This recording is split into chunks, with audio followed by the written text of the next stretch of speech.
just giving people a little bit of time to join. But welcome to today's Ethnic Media Services Zoom News Conference.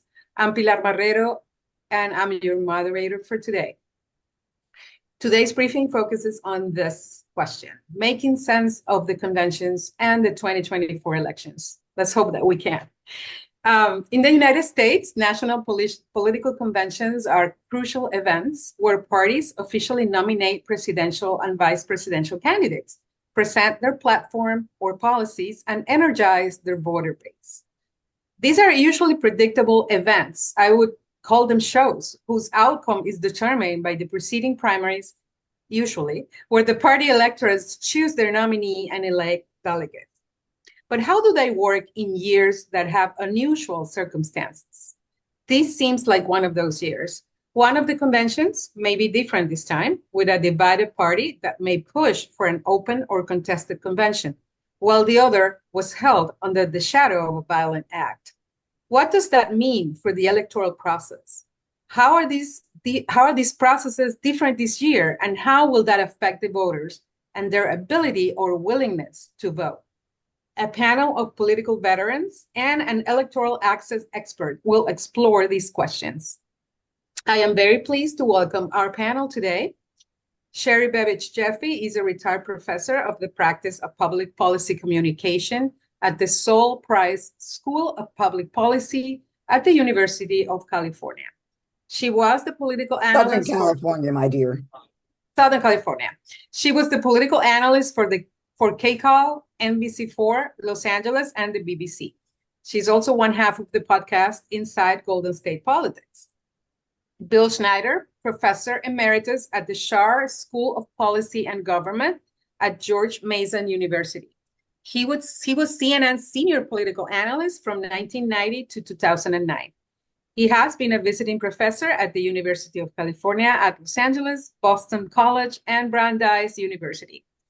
And Jonathan Diaz, he's director of voting advocacy and partnerships at the Campaign Legal Center and an adjunct professor of law at Georgetown University. Dear panelists, please speak slowly for our interpreters in Spanish, Mandarin, and Korean. Reporters, please enter questions in the chat. Today's briefing will differ a little bit from our regular format, and it will be more of a conversation, an interview-style conversation between the moderator, the experts, and of course, your questions. And so we begin. Sherry, how are you? Oh, first I want to have a shout out to another dear friend who is on this call and who should participate a lot, since he has been an influencer in Republican politics in this state for, I would say, many years, but he would be offended. And that's Robert Naylor, former Republican leader of the state assembly, big mucky muck in the party apparatus, and someone that I've run into at many California and national political over the years. I'm fine. Let's do it. Okay, so my first question, we want to be educated a little bit by you guys who are so knowledgeable about the process of the US. So what are the conventions and what's their role in the electoral process? Oh, it isn't what it used to be. That's for sure. It used to be that the convention was the mechanism. And when I say used to be, the first caucus, the group to get together to decide who the candidate for president would be, were basically the founders, excuse me, who met after George Washington made it clear that he wasn't going to run again. They chose their presidential and vice presidential nominees. That's not the case today. The conventions today are more about celebrating a choice for president that's already been made through the party primaries. And they're not so much about choosing anymore. I think you could see that very clearly already for this go around, if you have been watching the Republican convention, the national convention, the last few days. It might be different this year. And we were, before we came on, discussing the possibility of Joe Biden's graceful exit or non-graceful exit from the campaign. And if that should happen, this convention will then have the muscle it hasn't had for a very long time. It will either be an open convention, which means nobody's coming in with the number of delegates, which is a majority now. It used to be a 2/3 majority, which created all kinds of havoc. And we're talking in the 19th century, even the late 18th century. Or it could be a contested or brokered convention. Contested means, in this case, Biden stays in and people contest his role as the nominee. Brokered, I don't think, well, I mean, the smoke-filled room doesn't exist much anymore, but it's more because of smoking and information against smoking too much and regulation, as it is that there are a few people who do determine the nominee. It doesn't happen much anymore. Let me bring Sherry. Let me bring in Bill. So Bill is a familiar face to many of us because he was CNN's senior political analyst for 2 decades. Get started, but go ahead. Yes, because I have a set of questions that I want to go slow. Yeah, but you asked me about the convention, and I think the important thing to know is that we don't know what the power of the convention is going to be this year, but it has diminished over the American political history. And what was a powerful mechanism for choosing a party's nominee has basically become one long campaign ad by the party's candidate. Yeah, I mean, I was political editor for La Opinión for many years, and I covered many conventions, and they were always really kind of boring. So nothing much happened. And we would always talk about, oh, what if, you know, we were able to cover something more interesting. Well, this year, journalists will have the chance to do that. Bill, welcome. Thank you. Feel free to add anything to what Sherry said. And please let us tell us how you think things are different this year than other years in terms of process.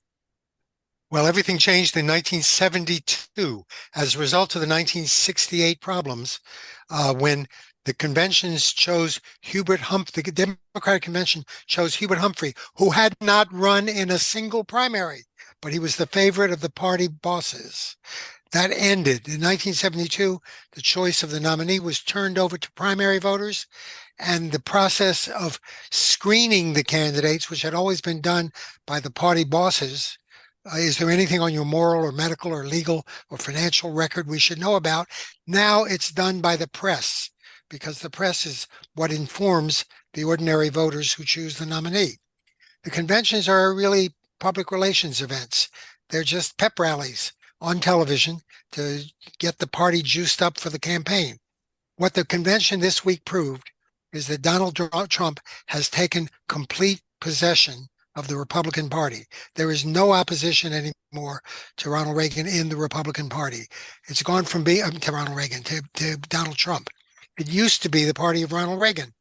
Now I would say the Republican Party is not just the party of Donald Trump, it's also the party of Archie Bunker.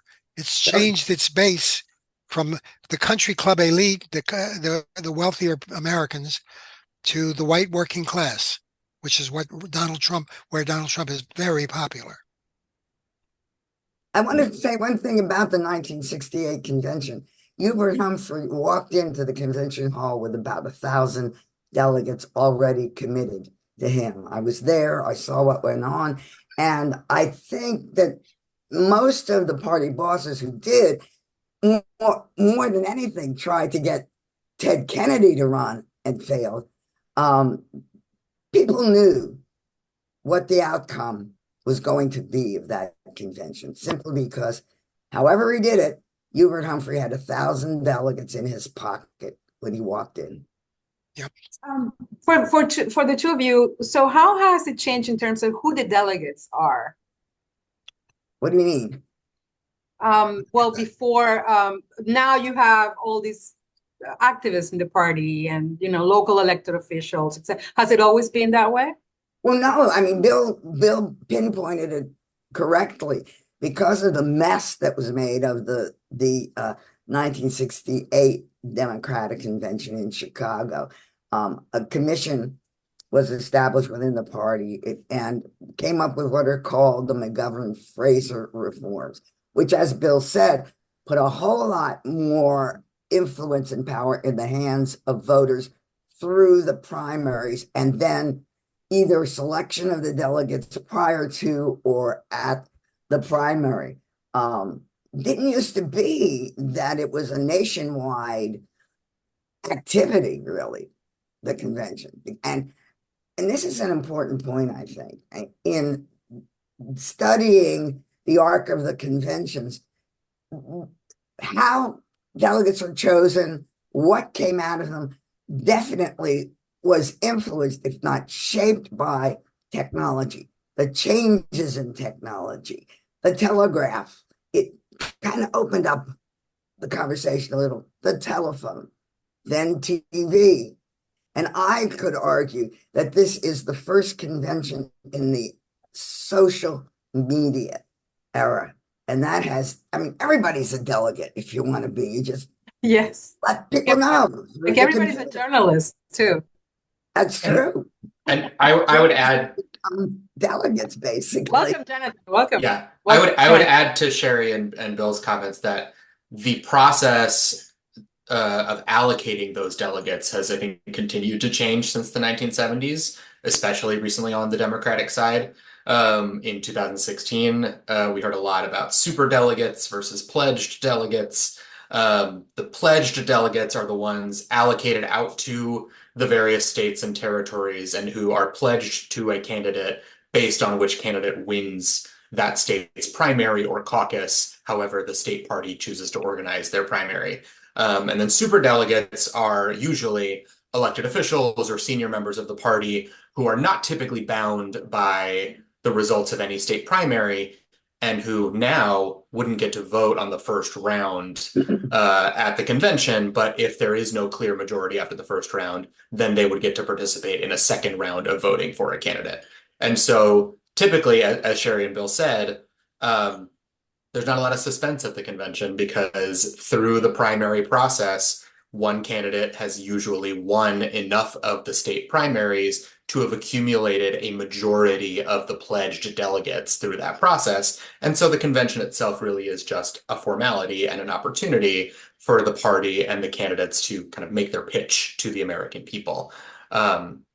This year, obviously Joe Biden, as the incumbent president running for re-election, has a majority of the pledged delegates from the spring and summer primaries. But all those primaries determine is who the delegates that are sent to the convention on behalf of those states are pledged to vote for to be the nominee. And if that person who they are pledged to vote for were to withdraw from contention, then the delegates are no longer bound by those pledges. And so that's when you get into the various scenarios that Sherry was describing of an open convention or a contested convention, in which case we wouldn't know where the majority of those delegates would wind up. Yeah, we will talk about who they would wind up voting for.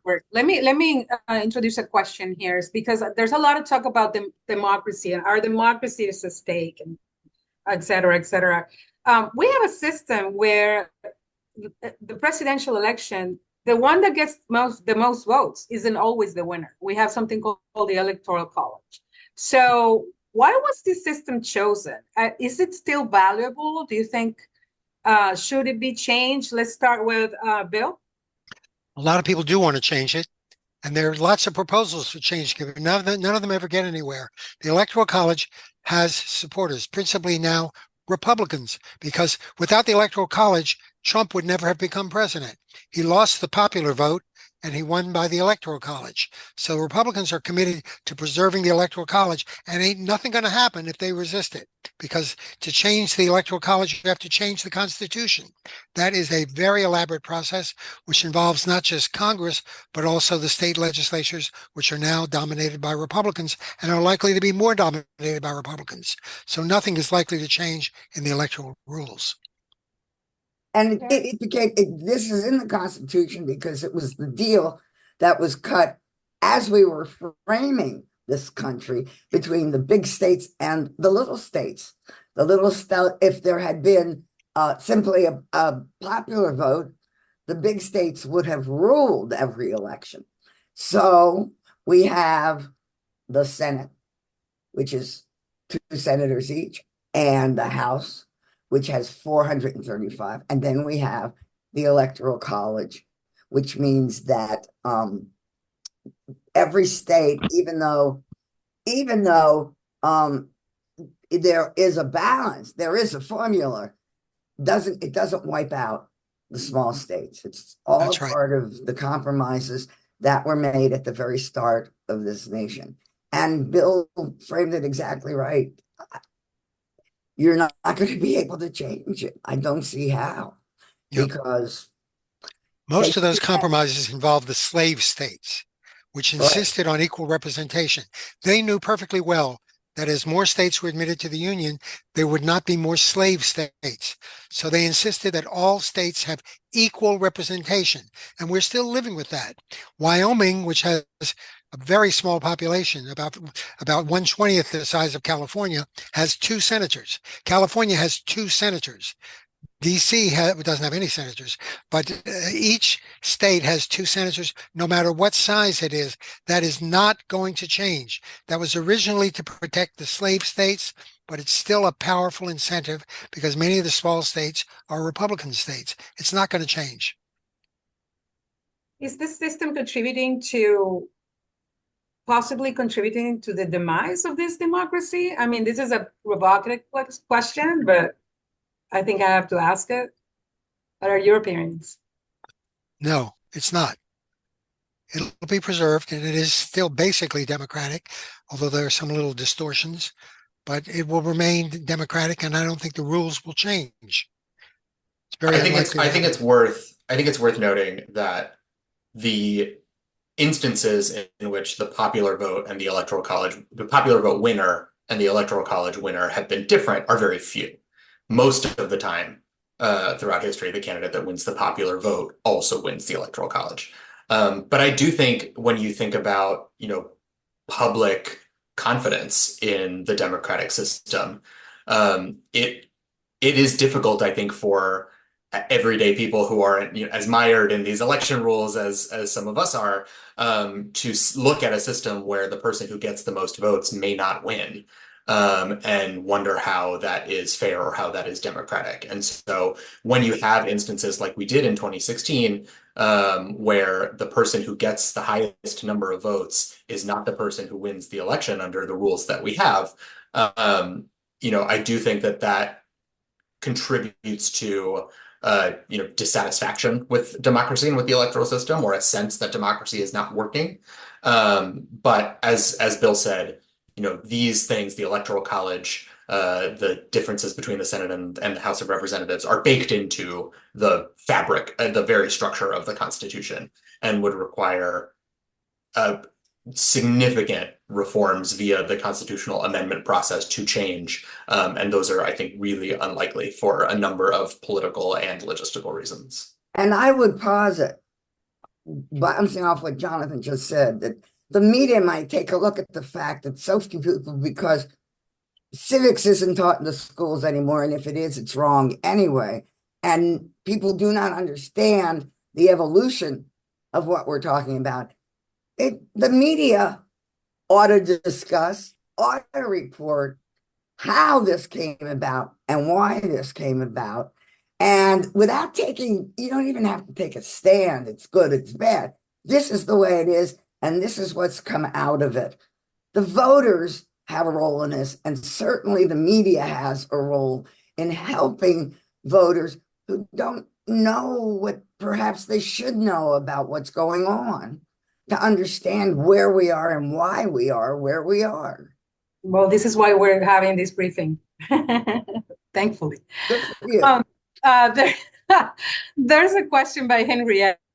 Henrietta, you want to ask your question? Henrietta Butteros, can you identify your media outlet?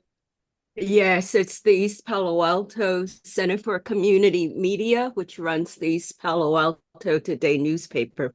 Sherry, you said that the Republican convention is the first in the social media era, and it was the Obama campaign which made wide use of social media. Yeah, but not in this way.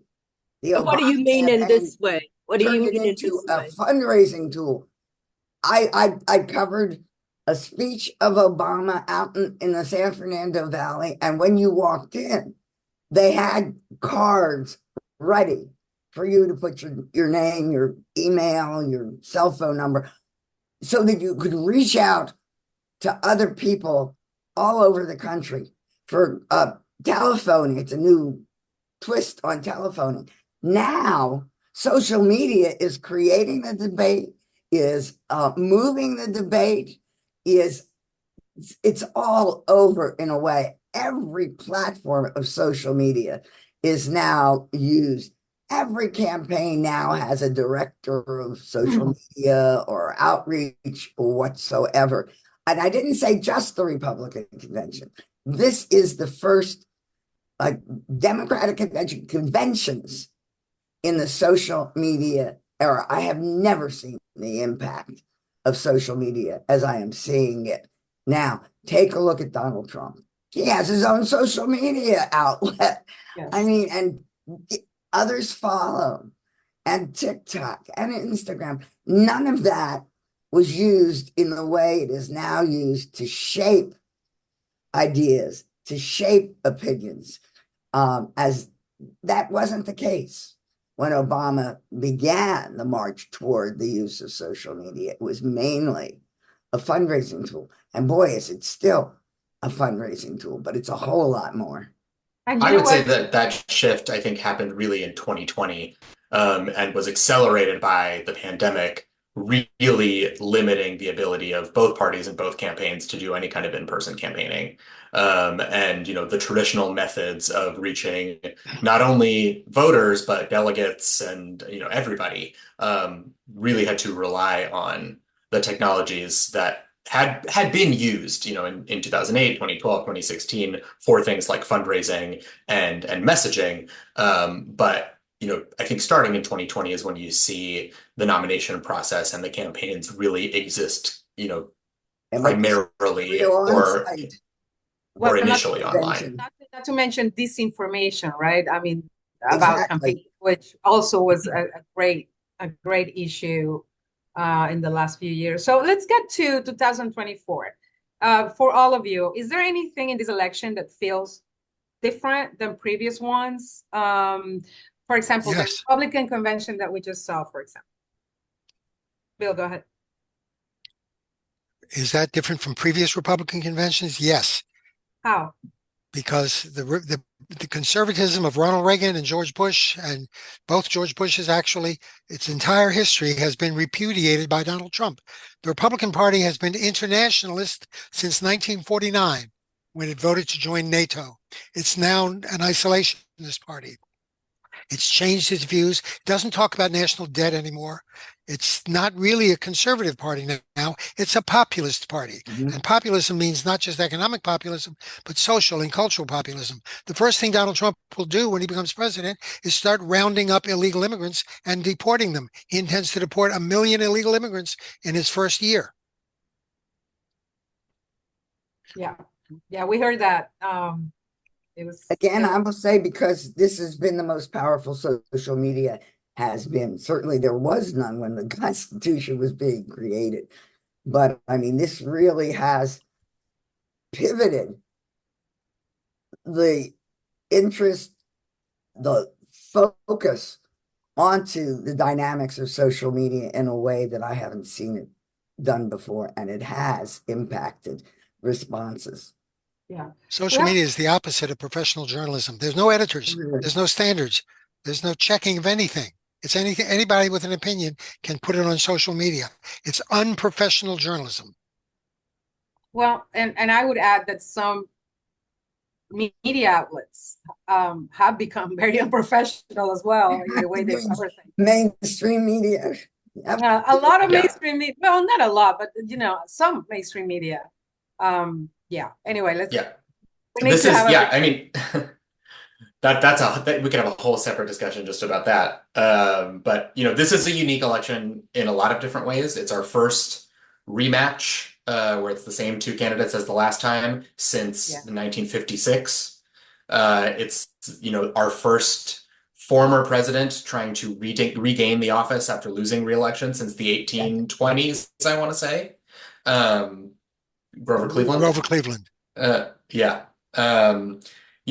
They're the two oldest candidates we've ever had. And, as we've already mentioned, there is, I think, more mis and disinformation circulating through social media, through, in some cases, mainstream media, than we've seen in a very long time.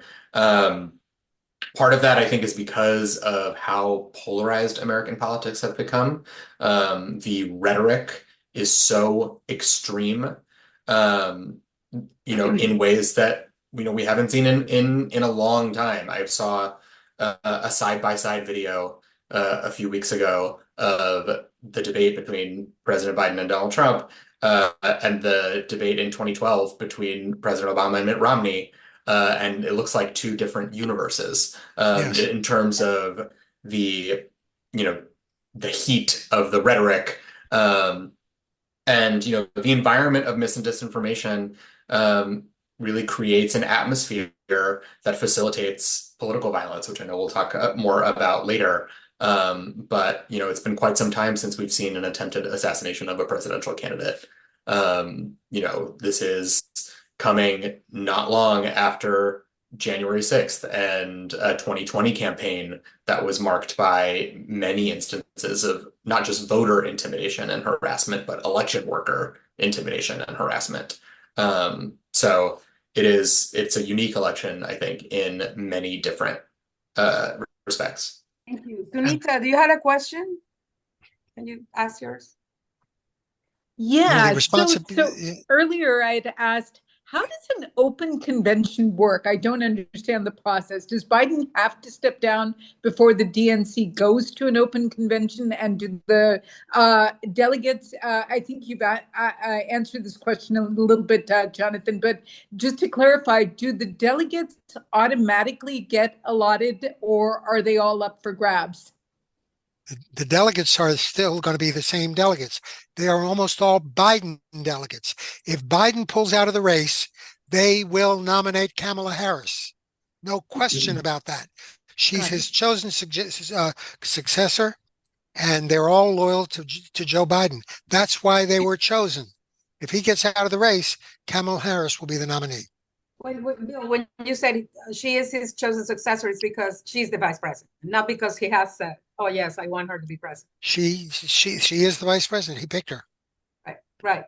So that's why. So I read an article yesterday that said in order to have Biden step down, Democrats should invoke the Article 25. Oh, that's to get rid of the president.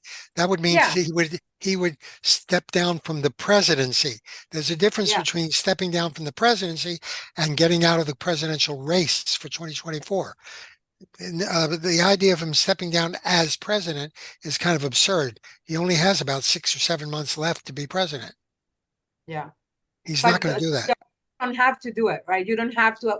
If you say he's unable, so why would he step down as candidate and not as president?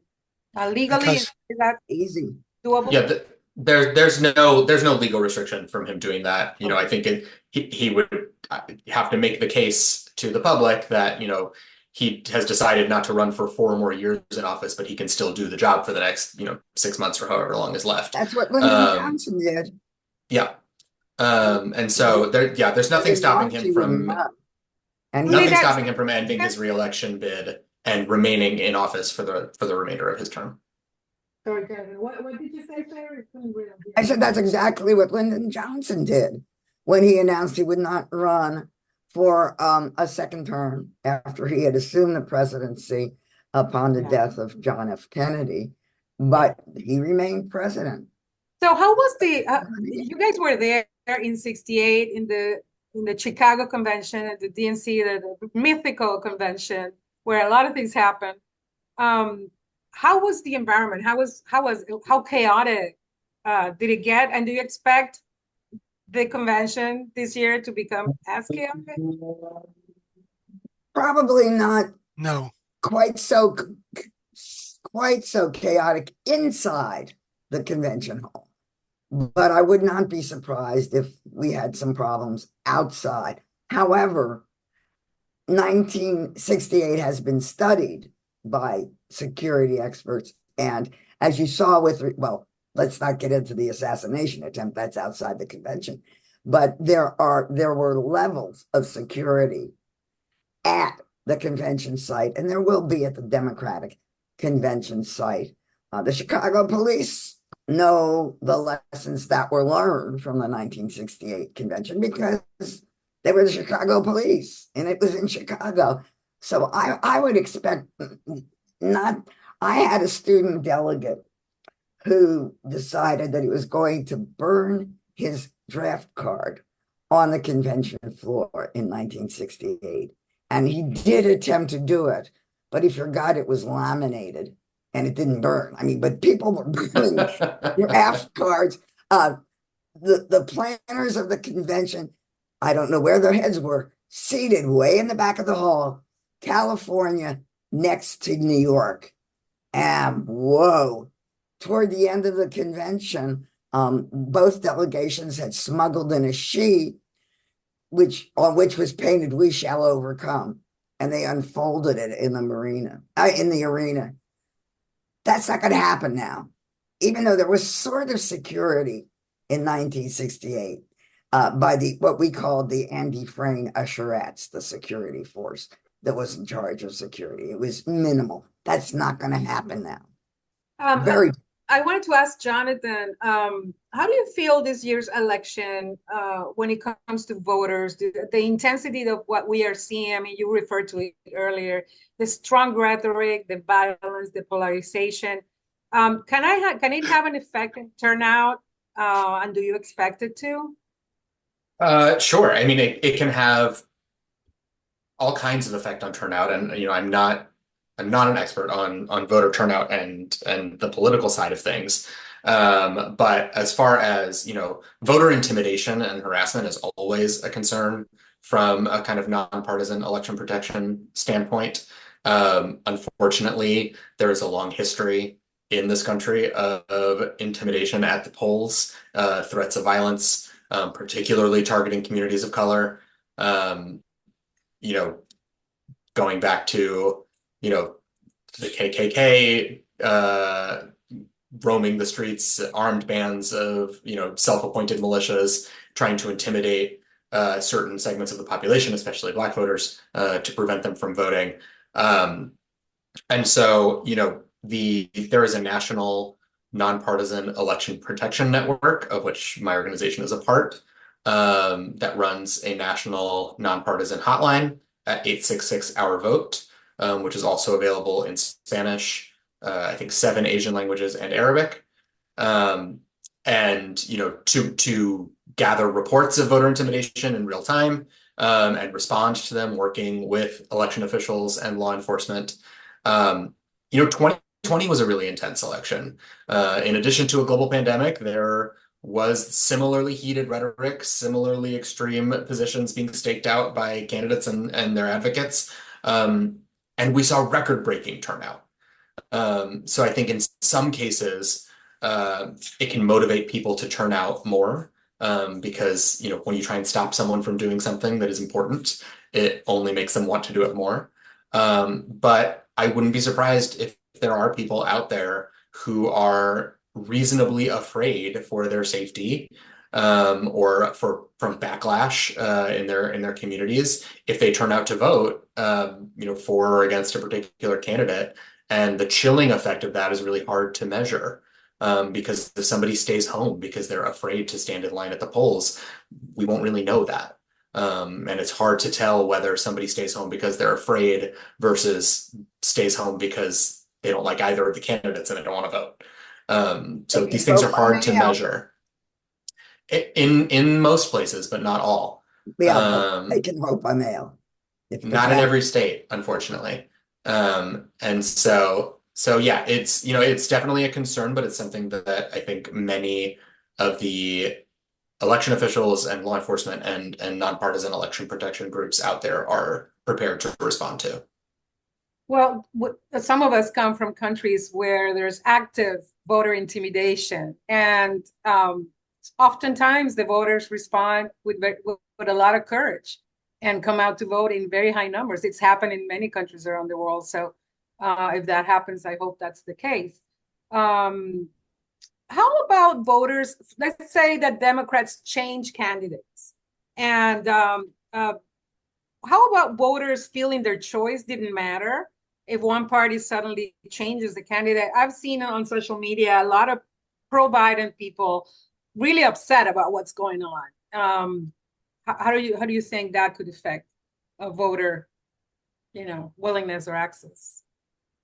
Well, I think that's one of the reasons why, as Bill said, should Joe Biden stand down from re-election, I think Kamala Harris is the likeliest choice because she has been on the ticket from day one. And so voters who supported a Biden-Harris ticket, I think did so with the knowledge that should something happen to the president, she would step up. And so I think that's one of the reasons why it doesn't seem likely to me, at least, that anyone else would assume that mantle should Joe Biden stand down.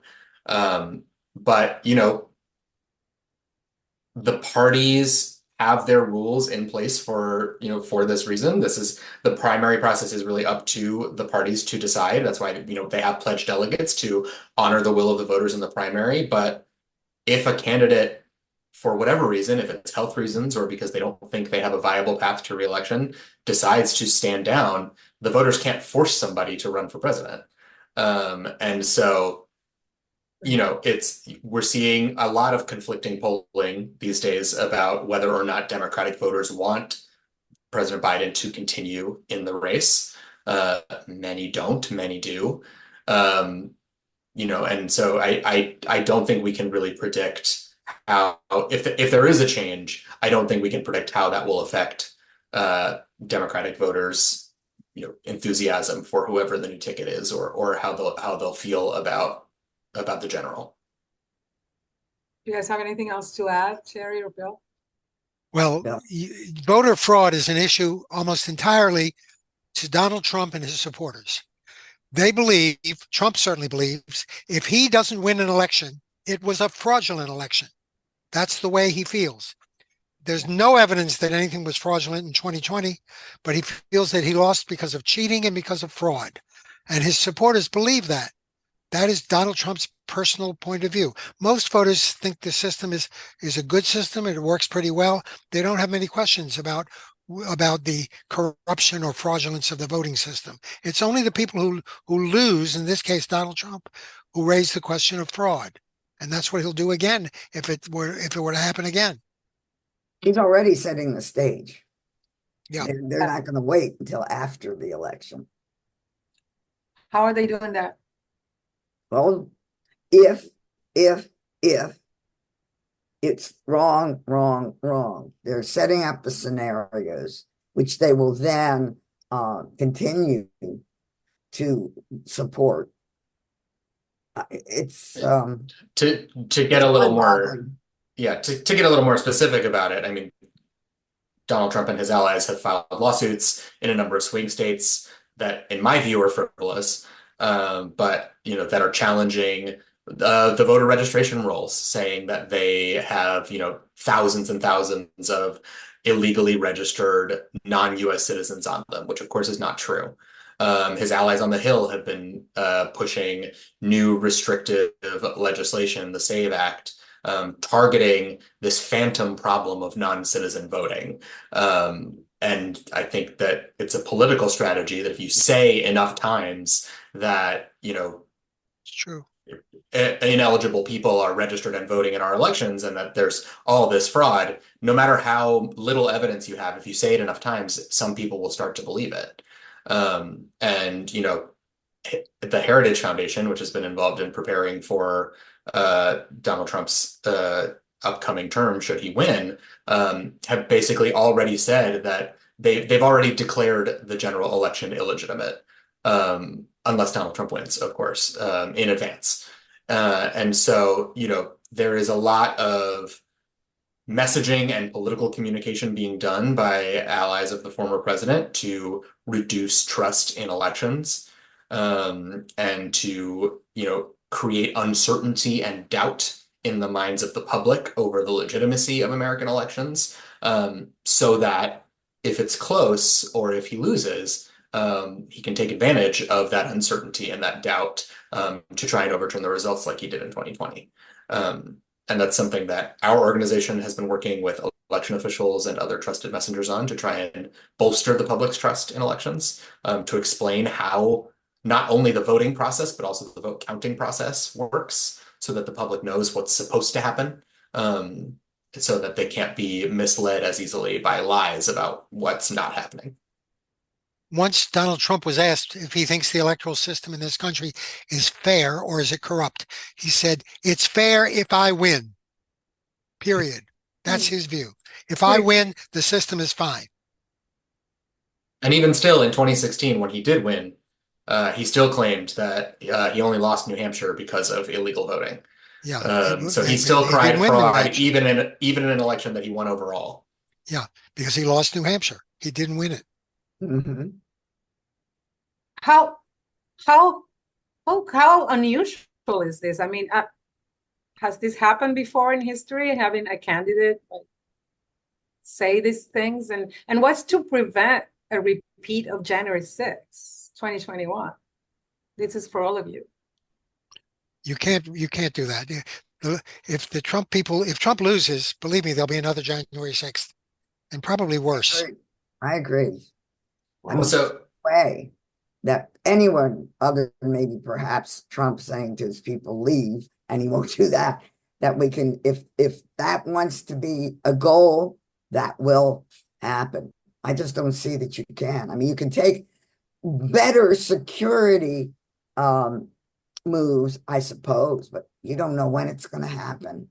I mean, you can build a huge fence around the Capitol, I guess, but there's no way to prevent it if indeed there's that kind of motivation to have another January 6th. This guy won't let much. And remember, the person in charge of certifying the electoral vote is the Vice President of the United States.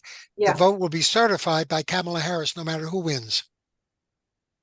And I mean, I would say from a legal perspective, the importance of January 6th, the joint session of Congress, to the counting of the electoral votes is going to be somewhat different this year. Not only because there's a different vice president presiding over that session, but also because following January 6th of 2021, Congress did enact the Bipartisan Electoral Count Reform Act, to update the procedures for counting electoral votes to make clear that the vice president has no discretion or authority to reject a state's electoral votes, to raise the threshold for objections from members of Congress to counting a state's electoral votes. Prior to the ECRA being passed, all you needed was one member of the House and one member of the Senate to file an objection, and then it would go to a vote of both houses on whether or not to reject a state's electoral votes.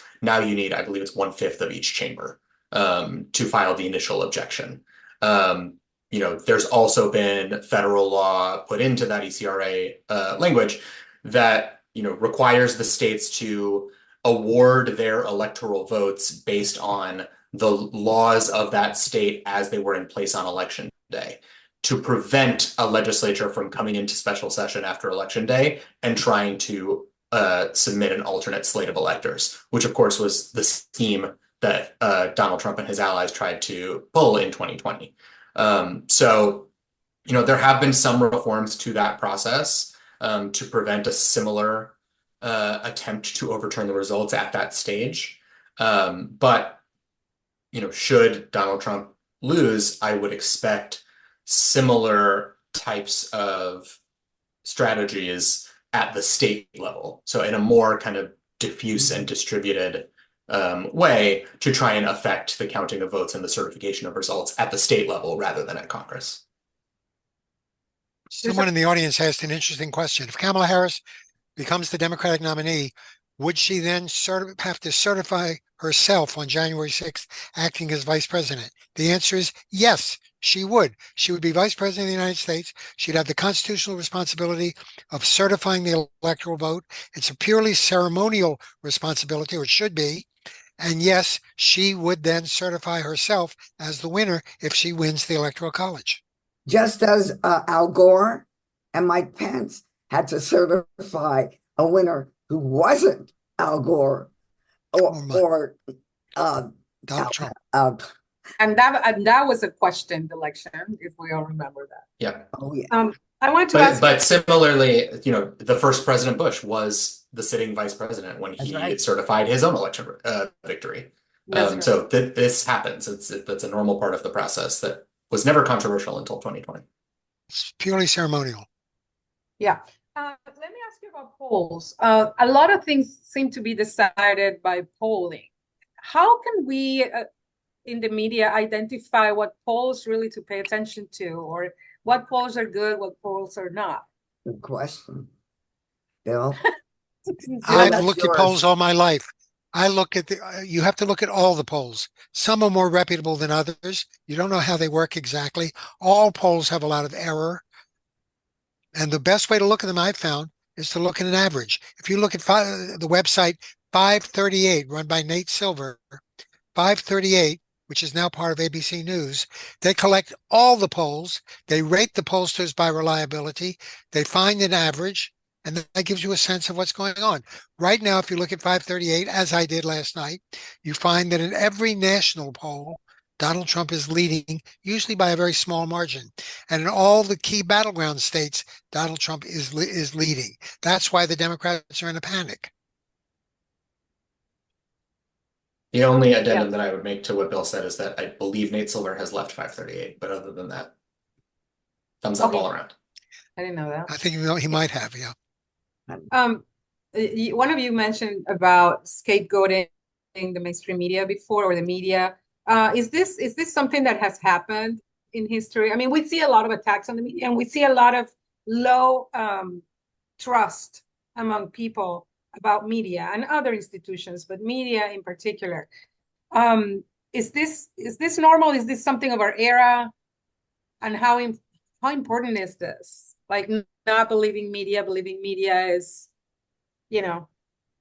not saying the right thing. They're not covering things right.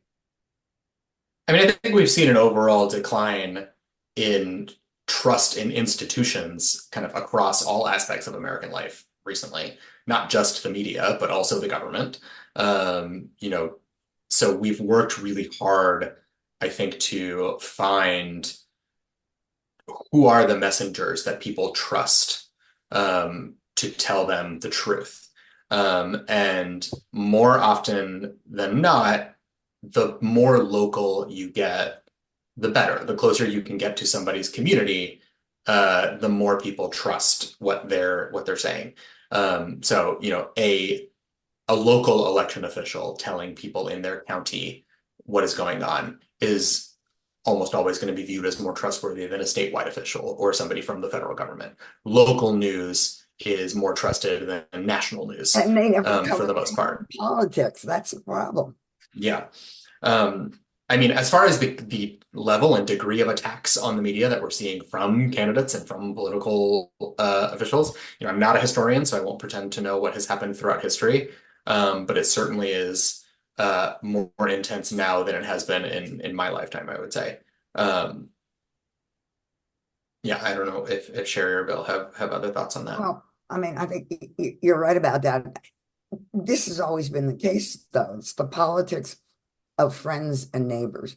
We have, I mean, you know, political science studies, for whatever they're worth, have been done time and time again and come to the conclusion that we do take our voting cues from our friends and neighbors. And about the use of media by politicians, back when the country was being formed, politicians would buy newspapers and just publish good things about themselves and bad things about their opponents. The more things change, the more they stay the same. Maybe the harder it is to understand, to find that. It's a very fine line, but that's the way it is. I don't agree with it, but how do you stop it? I don't know. Should you stop it? There's this little thing called the First Amendment. What do you do about that? Yeah. Sunita, do you have a question? Yeah, Bill, I wanted to follow up with a question for you. I loved your reference to Archie Bunker. That was terrific. And I wonder, you know, Archie Bunker was a traditional blue collar union guy. You know, folks like Archie Bunker, would they be MAGA Republicans now? Has the party shifted? Have the politics of the party shifted so that Republicans look more pro-union, pro-worker, especially with J.D. Vance coming to the top, or coming to the ticket? The answer is yes. We've had a big realignment in this country. It happens from time to time. The white working class, that is, white voters without a college degree, have been becoming more Republican for about 20 years. They voted for Ronald Reagan. They've become more and more Republican, and Trump has locked them now into the Republican Party. Those are the Archie Bunker voters. The reason they're in the Republican Party has less to do with economics than it does to do with cultural issues. Right. They resent the power of the educated elite who now run the Democratic Party, the people with college degrees. We call it the diploma divide. Today, one of the biggest differences in American politics is that voters with a college degree vote Democratic, voters without a college degree vote Republican. That's become more and more true. It's less true with minorities, but it's certainly true among whites. Whites who lack a college degree are overwhelmingly for Donald Trump. And if they have a college degree, they tend to vote Democratic. That is something that's recent and new and dramatic, and it's a real realignment. But That wasn't true 15 years ago. But they also resent other working class people, like people of color and immigrants. So race has a lot to do with it, doesn't it? Race has something to do with it. But you know what? Donald Trump is picking up support from working class minorities, from working class Latinos, from working class Blacks. He's getting more than the usual amount of support for a Republican from people without college degrees among the minorities as well as the whites. This is the diploma divide exists everywhere. And I think that it's worth drawing a distinction between the kinds of people that the party is trying to appeal to, who is the party's base, and the policies in the party's platform. I don't think that I would characterize the Republican Party platform as pro-union. But, you know, but everything that Bill said about, you know, the diploma divide and, you know, working class versus, you know, folks with college degrees, I think is very true and has only accelerated over the last, you know, several years. I think this was the first Republican convention in which a union leader spoke. Right. I think it was the Teamsters leader spoke. That's interesting. He's asked to speak at both conventions, apparently. And he insists, you know, this has nothing to do with an endorsement. The Republicans said, come on in. And as of a couple of days ago, he has not heard back from the Democrats. I bet they say, come on in now. But the Republicans at least were sharp enough to understand there might be some good to come out of that. I think the head of the UAW will speak at the Democratic convention. Wasn't it the case that during his first administration, Trump did mostly help his millionaire friends? And how can he pretend to be a populist when that's the case? Well, today, it remains true. It's been true for about 100 years. The wealthier you are, the more likely you are to be a Republican. That's still true. They continue to support the Republican Party because they get tax cuts. Trump gave them a big tax cut. Ronald Reagan gave them. Every Republican president starts out his administration with a tax cut. Everyone except George H.W. Bush produced the tax cut, and Trump is promising another one. But the better educated you are, the more likely you are now to vote Democratic. So people who are wealthy and well-educated are cross-pressured. Their values pull them to vote Democratic, but their interests pull them to vote Republican. So they have a very difficult choice to make. That's what's happened in the suburbs. The wealthy white suburbs are now trending more Democratic because of their values. We have a hand raised. Robert Naylor, please come in. Yes, just a couple of quick comments. Number one, a different dynamic in this election is that in the last election, Donald Trump discouraged voters, Republicans, from using mail-in ballots. And I would argue that that probably cost them, at least Georgia and perhaps some other states, discouraging mail-in ballots during a pandemic. I mean, it was idiocy.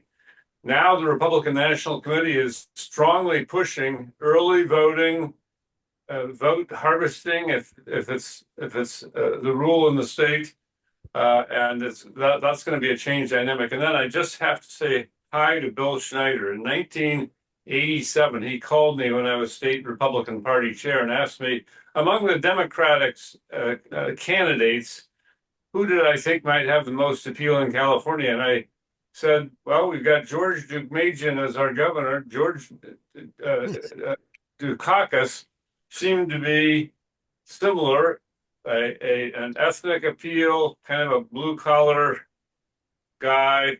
And I said that. And then, of course, Dukakis was nominated the next year. And I got holy hell for positive comments about Dukakis. So, Bill, I just wanted to say that to you for years, and you gave me the opportunity. He got you in trouble. Yeah. Well, thanks for being here, Robert. Yeah, I want to have a last round for everyone, and then we have to close. I want to ask each of the panelists and also Robert, what worries you the most about this electoral cycle, and what would give you hope? Sorry? Oh, I can start because I have very little hope right now. What worries me most is that I don't think it's impossible that this will be our last real presidential election cycle or at least for a while, depending on several factors we know. Remember, it was J.D. Vance, who is now the GOP vice presidential nominee, who previously labeled Donald Trump, the party's presidential nominee, as, quote, America's Hitler, end quote. As to the other part of that question, frankly, I'm a little bit short, as I said, of hope right now. Okay, so Bill, What is the question? So what worries you the most about this electoral cycle, and what would give you hope? What worries me the most? I suppose I'd be worried that it can be a contested election, and in that case, all kinds of chaos can ensue. I don't think it will be. I wouldn't be surprised if I would predict that Joe Biden will withdraw before the election. Kamala Harris will be the nominee. Her vote would be about the same as Biden's. All the polls indicate that, maybe a little less support than Biden, but I think that that's likely to happen. That's the first time, I believe, that anyone's withdrawn from the presidential race as the presidential nominee. I've never seen that happen before. People have died, but that's shortly. William Henry Harrison died about 2 months after he became president, but not during the campaign. So Biden doesn't want to do that. He doesn't want to be the first. That would be the biggest problem that I would see. It's unprecedented. Is there any hope? Do I have any hope? Yeah. Sure, I have hope. I mean, this election can work the way most of them have done in American history. If it's a decisive election, a landslide for anybody, then we can say the system worked. The problem is, even if it's a decisive election for the Democrats, Donald Trump would say it's unfair. He is programmed to say, if he doesn't win, the election is a fraud. That is what he will always say. Thank you, Bill. Jonathan, worry and hope. Sure. So, the two things that worry me most, I think, about this election cycle, one of which we've already talked about, is, just the heightened, rhetoric and the environment of, political violence that we find ourselves in. There are a lot, as an attorney, as an election lawyer, there's a lot that we can do to shore up our election systems, to make sure that voters have opportunities to vote, that the votes are counted fairly. There's not a lot that I can do about political violence. That is in the hands of law enforcement. And it's the kind of thing that, we have to react to, but can't necessarily prevent. And so that's the thing that keeps me up at night. The other thing that worries me about this election is, much like in 2020, we are faced with a candidate and a party apparatus that has no concern for the foundations of American democracy, who is willing to tear the whole system down in order to win. And so, there has always been election-related litigation. There have always been lawsuits. There have always been, hotly contested presidential elections. Especially since 2000, the amount of election litigation has continued to skyrocket. But never before have we seen a candidate so willing to, completely dismantle the entire system of American democracy. And so, he's on the ballot again. And so I am concerned that if it is another close election, we will see similar attempts to overturn the results if they're not to his liking. And this time with a federal judiciary and a Supreme Court that is much, much more inclined to take his side. What gives me hope is that, even in the relatively short amount of time that I've been doing this work, that I've been working in US elections, the amount of public awareness and public concern among regular everyday people over the health of our elections and our democracy, I think has only increased. Before I was an election lawyer, before I was a lawyer at all, when I was just a voter, I don't think that election reforms and democracy itself really ranked very highly on my list of priorities when choosing a candidate. And you didn't really hear the candidates talk much about voting rights and electoral reforms and the need to preserve democracy. And now, they do. Now it does rank pretty highly on the polls as far as issues that voters are concerned about. And I think that's a good thing. I think that, democracy only works if everyone plays their part and if everyone does their part to not just preserve, but advance it. And so when I talk to regular people, to voters who are concerned about the direction, not just that the country is heading, but that democracy is heading, that gives me hope that the fight's not over yet. Thank you. We are past our time, but Robert, do you want to chime in? And are you still a Republican? Republican who will never forgive Donald Trump for January 6th. And my hope is that it's not close and we won't go through that again. Uh-huh. All right. Well, thank you everyone for this very fascinating discussion. Thank you to the panelists and to the reporters that stuck with us during the whole hour.